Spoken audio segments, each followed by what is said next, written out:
Bayan, nilinaw ng Department of the Interior and Local Government na wala silang red notice mula sa International Criminal Police Organization o Interpol para kay Senador Ronald De La Rosa.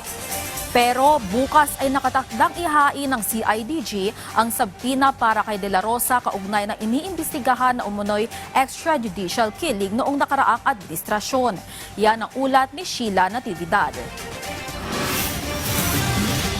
Hindi arrest warrant kundi sabina.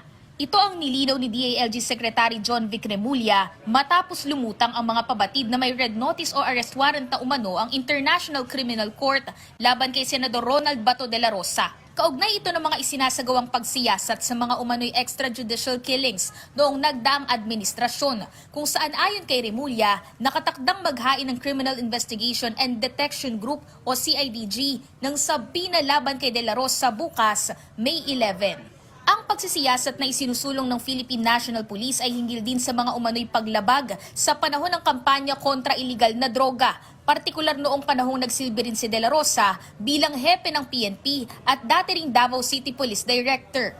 We do not have a red notice for General De La Rosa. Okay, this has been circulating. I have not seen a copy. I have no information of a copy, and I'm here to belie all rumors that there is a red notice. Giit ni Remulla, walang natatanggap na anumang abiso ang pamahalaan mula sa ICC o Interpol kaugnay ng sinasabing red notice laban sa senador. Paglilinaw pa ng kalihim, hiwalay ang sinasagawang investigasyon ng PNP sa anumang proseso ng ICC dahil hindi na miyembro ng ICC ang Pilipinas.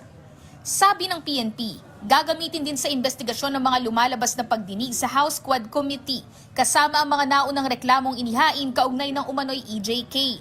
This is an investigation of the PNP, so you cannot file a complaint. There have been complaints.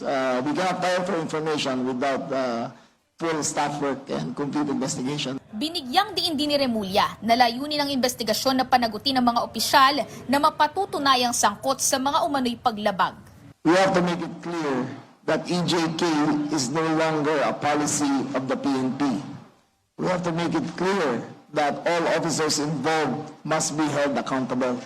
Samantala, nanindigan ng DILG na ang kasalukuyang hakbang ng pamahalaan ay bahagi ng sariling pagsisiyasat o investigasyon ng PNP upang malinaw na matukoy ang pananagutan sa mga nagdaang operasyon. Nangako naman ng PNP na wala silang poprotektahan sa pag-usad ng investigasyon at nanawagan din para sa accountability. Sheila Natividad para sa Pambansang TV sa Bagong Pilipinas.